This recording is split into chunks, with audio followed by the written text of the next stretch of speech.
Today we're going to be talking about an introduction to quadratic functions. We're going to start first with our vocab. Standard form of a quadratic function. We've talked about this before, so it's just a review. Remember, it's y equals ax squared plus bx plus c.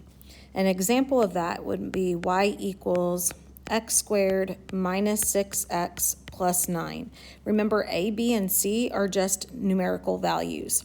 So in this example, a would be 1, b would be -6, and c would be 9. Now, within our quadratic functions, we have a lot of different key features that we're going to talk about. And so these are important that we understand vocabulary-wise what they represent. A parabola is just the U-shaped graph of a quadratic function. It's what its formal name is called.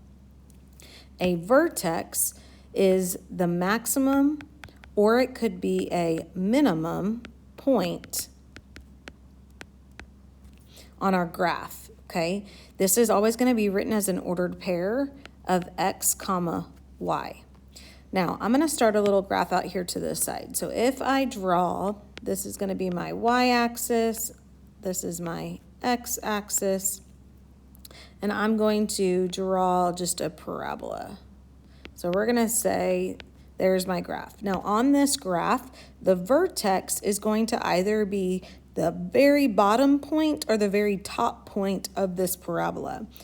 This particular graph has a minimum value for its vertex because you can see right here, that's the vertex, and it is the lowest point of that graph. A parabola is not going to have both. It will either have a max or a min. It's kind of right there in the center of my graph. The minimum and maximum value just happens to be the y value of the vertex.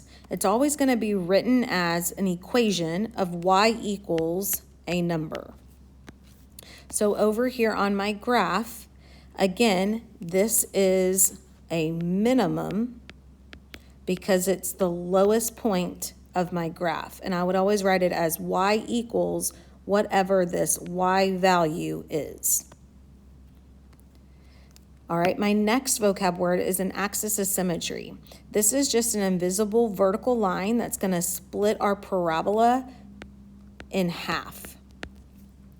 And this is always going to be an x value of the vertex, and it's always going to be written as x equals a number.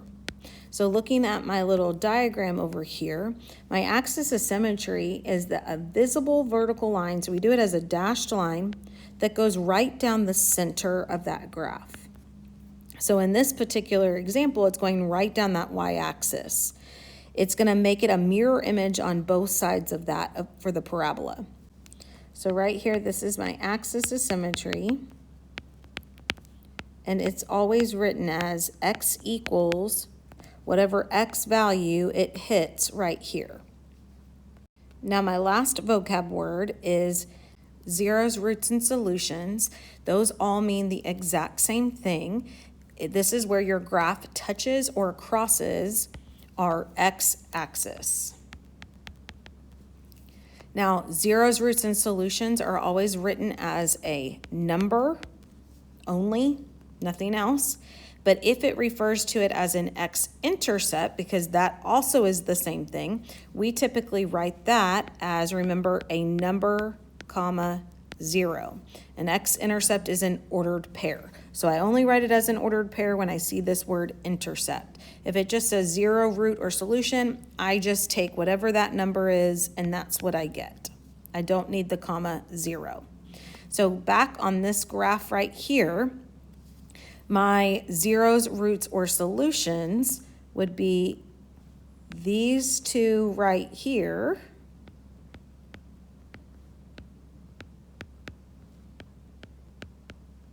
Remember, it can also be called an x-intercept.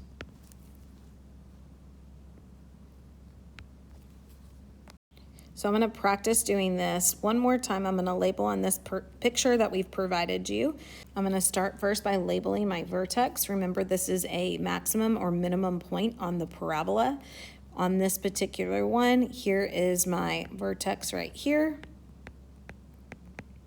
Remember, it's kind of always going to be in the middle of that graph. All right, next one I'm going to label is my y-intercept. We are really familiar with this. Remember, this is where it crosses the y-axis. So it's going to cross right up here at this 5. So if it asked me for the y-intercept of this graph, I would write it as 0 because it's 0 on the x-axis, comma 5 on the y-axis. Anytime you see the word intercept, it should be written as an ordered pair. All right, next one I'm going to do is my roots. My roots, remember, are the same thing as my solutions and zeros. And I can also call it my x-intercept. So I'm going to go ahead and label those as where it crosses the x-axis. So this is my zeros, roots, solutions, or you can call it your x-intercepts. If I was asked 0, root, or solution for this particular example, that would be -5 and -1. If I was asked for an x-intercept, that would be -5, 0 and -1, 0.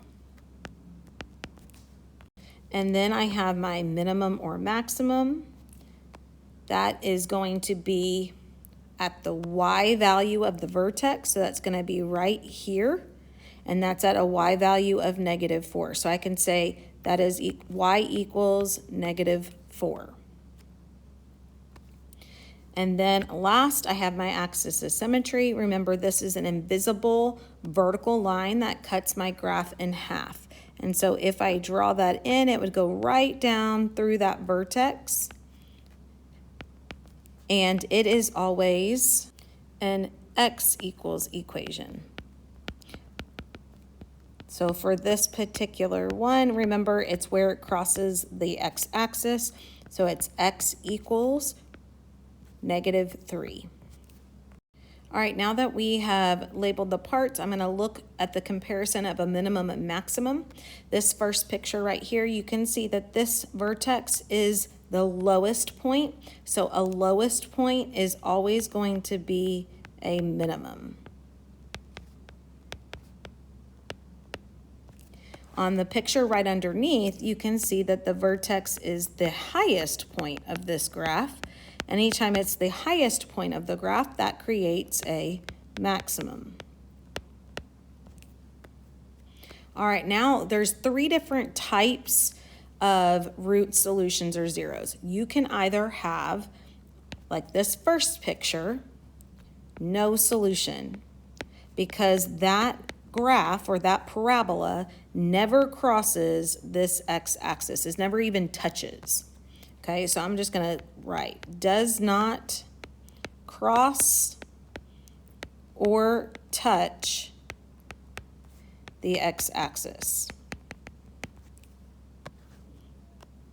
The middle picture, we can see it touches the x-axis in one place. So that means this is one solution because it only touches in one spot.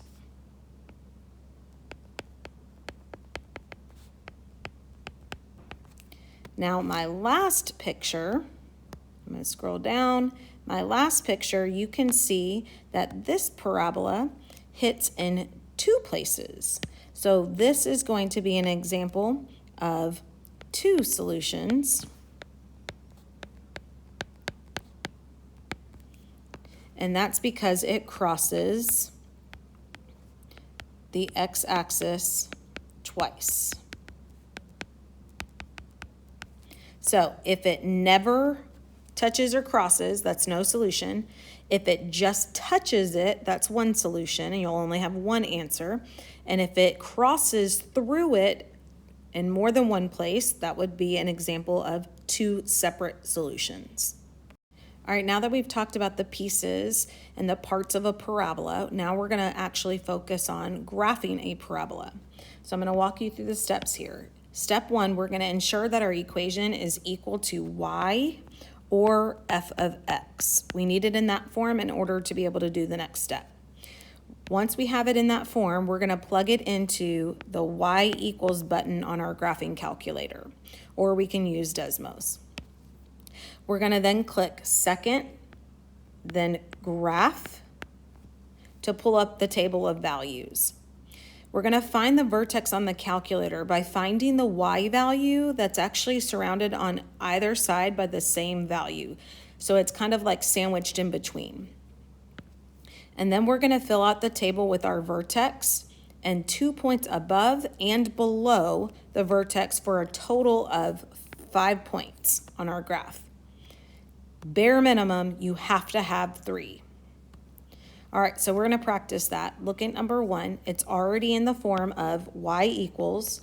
So I can go straight to y equals on my graphing calculator, and I'm going to type in my equation, x squared minus 2x minus 3. I'm going to scroll down in my table until I see I'm looking in the y column. And I want to find the value that's kind of sandwiched between the same number.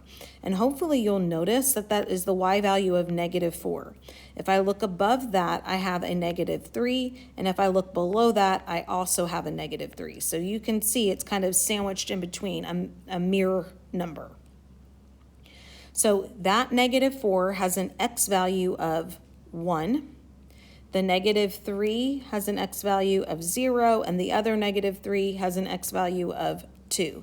Now remember, I wanted 2 points above the vertex and 2 points below. So I need 1 more point in both directions. The next one would be -1, 0, and 3, 0. Now that I have this, I am ready to plot these on my graph. So I'm going to plot the points -1, 0, 0, -3, 1, -4, 2, -3, and 3, 0. If I've done it correctly, you should see that U shape. I'm going to go ahead and connect all of those points as best as I can, and do not forget arrows on both ends. All right, now that I have graphed it, I'm going to answer all of these key features. So first up, we have our vertex. Our vertex, remember, is that middle point right here, and I'm just going to name it as an ordered pair. So this would be at 1, -4. Remember, we identified that on the table because it was our center point right here. That is the middle point that we found that was sandwiched. Next, I'm going to look for the zeros. This is where it crosses the x-axis. So I see it right here and right here.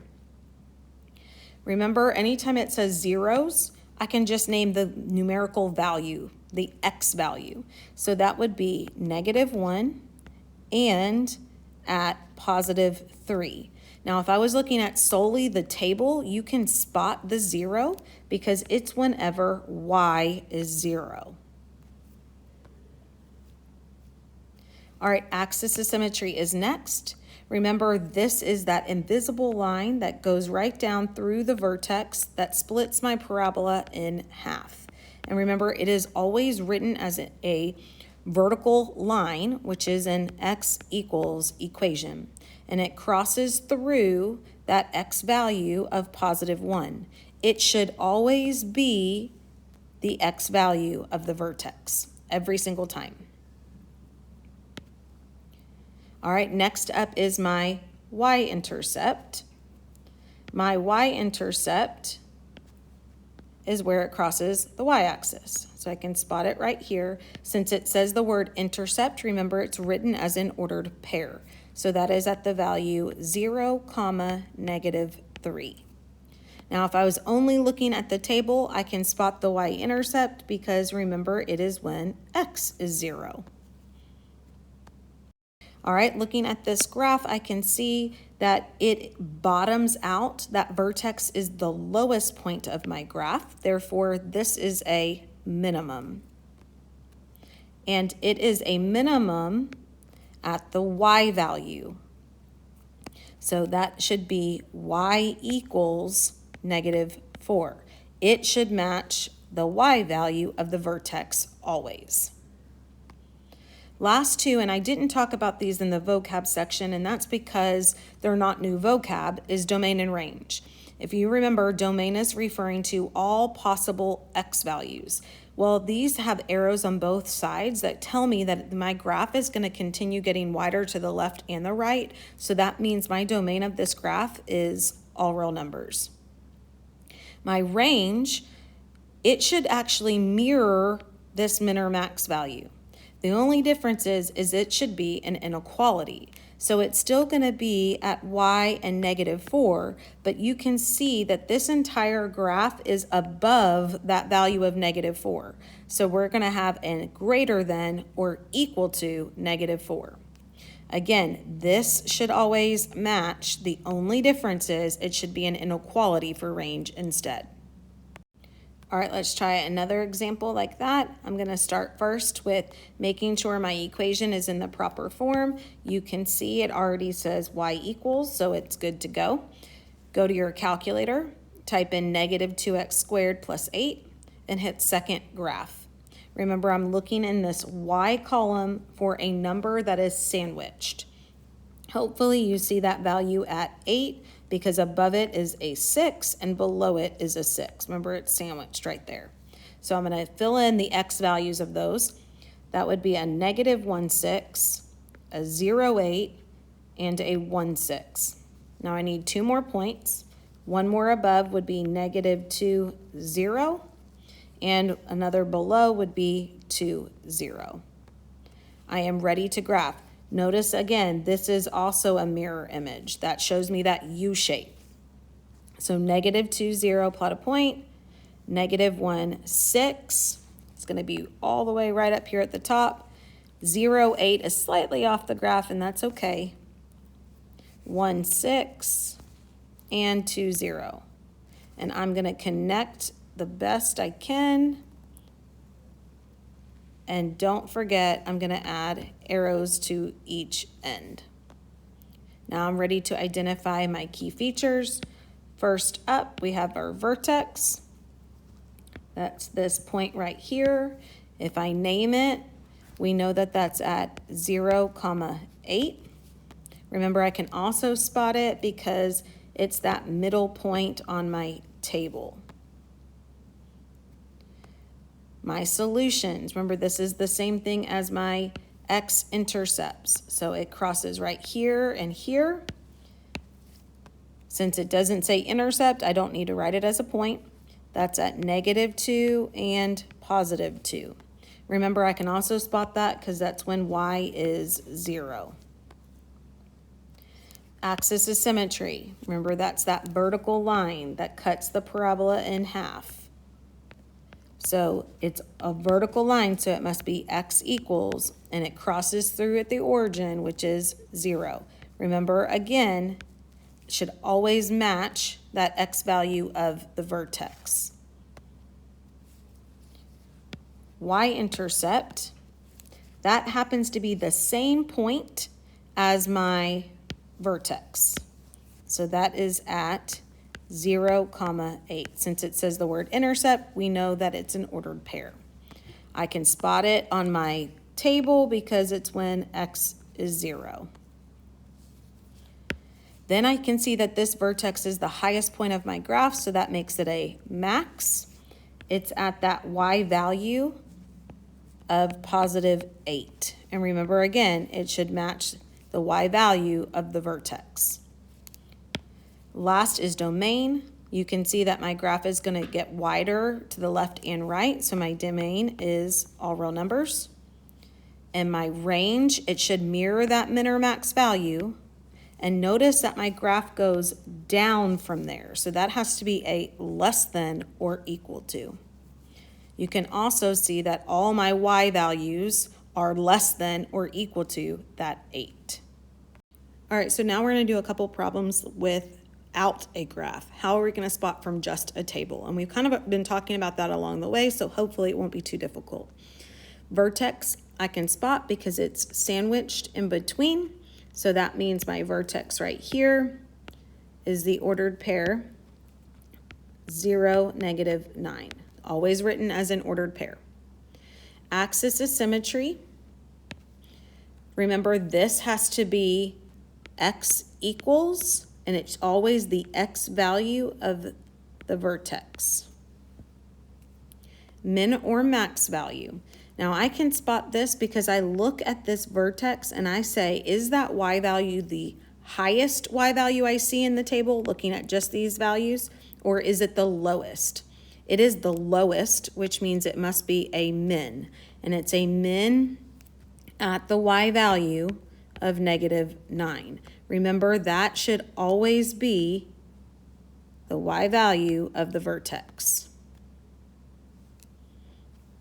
Next up, we have the x-intercept. I can spot this because it's when y is 0.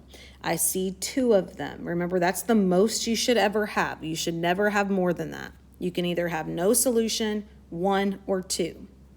Since it says the word intercept, I'm going to write it as an ordered pair. So we have -3, 0 and +3, 0.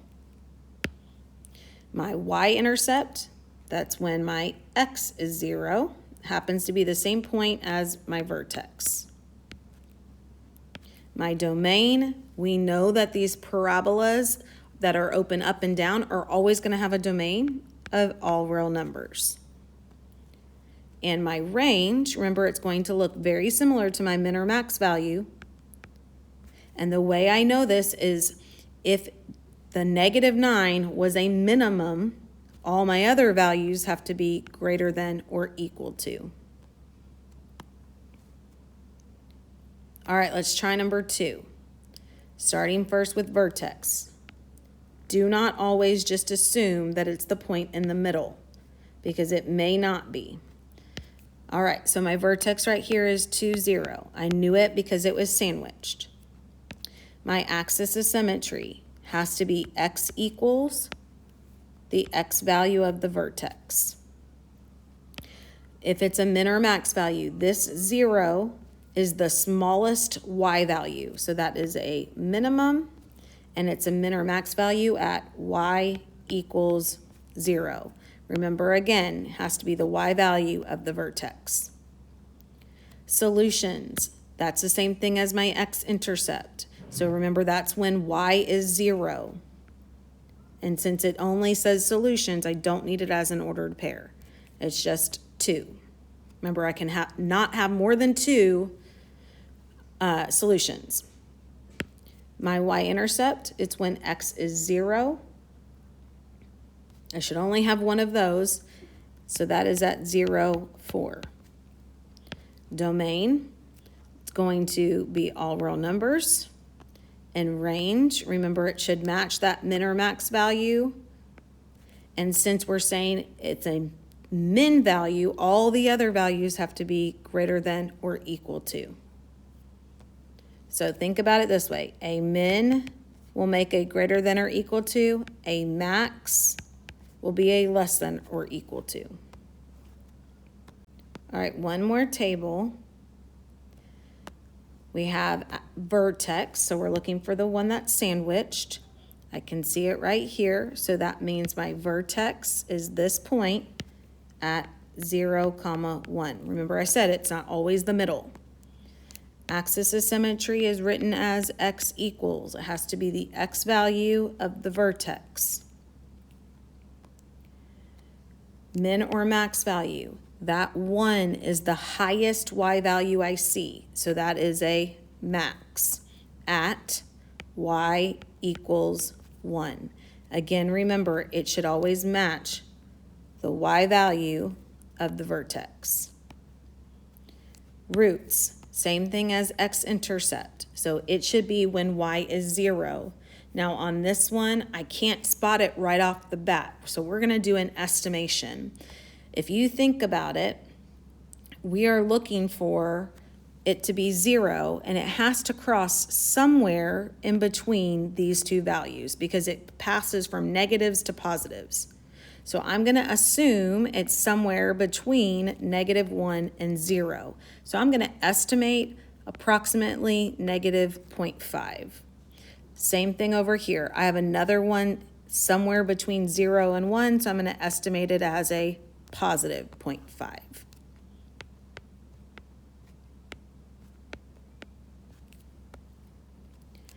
Y-intercept is when x is 0, happens to be the same as my vertex. 0, 1 has to be written as an ordered pair because it says intercept. Domain, we know, is all real numbers because my parabola opens down. And range has to kind of match my min or max value. Since it's a max, all my other values have to be less than or equal to. All right, the last thing I really want to quickly touch base with is comparing this to a linear function. So when I talk about a linear function, the parent function equation is written as y equals x. Linear functions, if you remember, had a single x in the equation. They never had an x squared, they never had an x cubed, it just had an x. Remember, all of those equations look something like y equals 2x plus 4, something like that, and that was a linear function. A quadratic function is in the form of y equals x squared. So anytime I see an x squared in the equation, and that's my largest power, that's a dead giveaway that it's a quadratic function. So remember, it might look like x squared minus 6x plus 9. Possible solutions. Whenever I have a linear function, remember solutions is my x-intercept.